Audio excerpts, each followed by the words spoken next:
we're in the ancient city of Luoyang, which is a haven of history. Now, there's plenty of Chinese culture to be learned about inside the city, but further afield, there's also so much to see.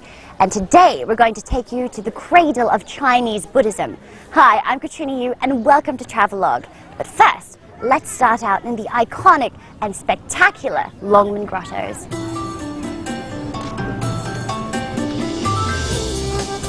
The Longmen Grottos are situated about 12 kilometers southeast of Luoyang city center. It's an hour-long bus ride, but the area also has its own train station. A 15-minute train journey will take you to the grottos, which occupy a 1-kilometer stretch facing the Yi River. Okay, so here at the entrance of the Longmen Grottos, I've got my ticket with a very handy map on it, and they provide audio guides, which is really useful because there's lots of information to take in. But if you're more like me and you prefer a bit more of a one-to-one experience, you can hire your very own personal guide. Hi, I'm Christina. Hi, I'm Lily. Nice to meet you. Nice to meet you, Lily. I see you come from the tourist center? Yeah, the tourist center, they can provide the hot water, newspaper, umbrella. The Longmen Grottos are considered one of the finest examples of Chinese Buddhist art in the country and were inscribed on the World Heritage List in the year 2000. There are more than 2,000 caves altogether. The 3 Bingyang caves were built around 1,500 years ago. Oh, they're beautiful. Yeah, according to the history book, Bingyang Cave, they were built by the Emperor Xiaowen of Wei Dynasty. He used 24 years to build a sculpture for his father and mother to pray. This one here in particular. Yeah, for the labor, about 800,000 of labor to do the craft. 800,000 for one cave or Only for for the one cave. For one cave. Yeah, That's cave. amazing. Yeah. I like this cave in particular because it has a very significant story attached to it. It was built by Emperor Xiaowen, and during the Wei Dynasty there was a particular tradition. Once the emperor is named as the next leader of the country, they would then execute the mother, and he was named at the age of 3 as the next emperor. This was to prevent the mother from having too much power over her young son. So when you look at this cave and you look at the happy, smiling faces, you feel the devotion that the emperor must have had to his parents and to his mother, even though he lost her at such a young age.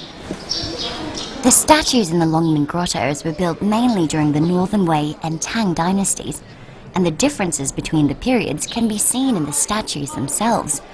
Those sculpted during the rule of the Northern Wei, 300 to 500 AD, tend to appear livelier in expression, more gentle and delicate, while the statues built around 300 years later during the Tang dynasty reflect the ideal of beauty in that time, a fuller figure with round face and broad shoulders. You know, what I really think is cool about this place is that you can come up and close and pretty much touch history. Now, when Lily was telling me about the men who would spend half their lives doing it, I just imagine these men every single day waking up and with their little hammer and chisel very carefully making these little marks. You can still see that in the little details today. It really is an amazing thing. So, this one we call the 10,000 Buddha cave. Oh, wow. Because they have 15,000 small Buddha on both walls, only 4 centimeters, like this. Oh, right. When I saw the patterns on the walls, actually, I just thought they were normal patterns. I didn't realize they're tiny Buddhas. Yeah, tiny Buddha. Yeah. The 10,000 Buddha or 1-4 cave was built in 680 AD under the patronage of Empress Wu Zetian and her family. Despite the name, there are actually more than 15,000 Buddha images sculpted here, reflecting the prosperity and power of the Tang period. Wu Zetian was the only female emperor in Chinese history, and she was also a devotee of Buddhism, and she commissioned this cave to be constructed under the supervision of 2 other women, a court official named Yao Shen Biao and a nun, Zhi Yun.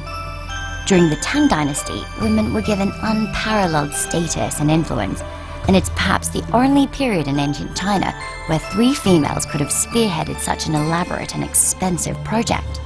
But no amount of grandeur can save these caves from the passing of time, and preservation initiatives are underway to help protect them from erosion and water damage. But the advancing years have done some good, and now the grottos are here for everyone to enjoy, whereas they were once only accessible to the rich and powerful. Lily, I understand that this was all built on a cliff before. Was it very hard to get to this area? The transportation is very convenient. Oh. Yeah, so you're standing on the road, look like Oh, right. Butterflies are little bow ties. Yes, actually it's the two to connect the stone, the built Qing dynasty. Oh, so they actually built a road especially for the grottos Yeah, here. they want to protect the bank. Wow. So this one to look stone. These may look like steps, and they are, but they feel more like a red carpet because they lead us to this, the star of the Longmen Grottos, Fengxian, or ancestor worshipping temple. This monumental shrine is the largest of the grottos on the West Hill. It's more than 30 meters wide and features 17-meter tall figures flanking the central Vairocana Buddha. It was again built for Wu Zetian, who's said to have donated a massive amount of her own money to fund its construction, prompting other aristocrats to do the same. The face of the Vairocana Buddha has been called the Chinese Mona Lisa because of its artistic beauty, meticulously crafted with a tranquil and dignified expression. It's even rumored that the face of the Vairocana was modeled on Wu Zetian, an acclaimed beauty herself. It's really hard to describe the feeling of being in this place. It's completely overwhelming, and I'm sure no amount of camera work will do it justice. Being here in the presence of these giants, these statues, whether you're Buddhist or not, you can't help but feel that you're in the presence of something sacred, of something powerful. And you know what else? What I love is the look of each of these eyes. They're either serene or, like over here, they're fierce. But they each seem to pose every visitor to the Longmen Grotto the question, even a challenge. Who are you and why have you come? And I'm sure the answer for each and every individual who comes face to face with these giants will be completely different.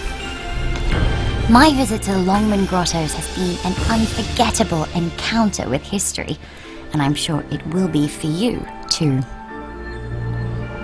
But there's still plenty more to see in this area, such as the garden celebrating the life and work of Bai Juyi.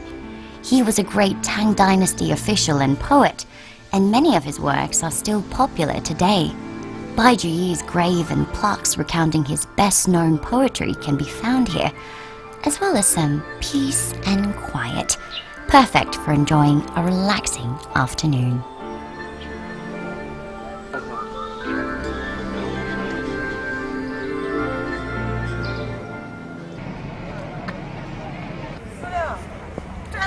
So we saw the Longmen Grottos by day, but we've come back here on a really nice summer evening. Now it's really worth coming back here on a Friday or Saturday night because you'll be able to then see the Longmen Grottos in a completely different light. Literally. From April to October, between 7:30 and 11 in the evening, visitors can take in a glittering view of the Longmen Grottos blanketed in colorful lights. I think the intricately designed illumination adds to the mystery and intrigue of the place. And not only that, it's also quite romantic. Locals and tourists alike flock to the riverbank to enjoy a chilled-out evening with family and friends. And here's a tip. Bring a camera with a decent night setting because you'll definitely want to use it.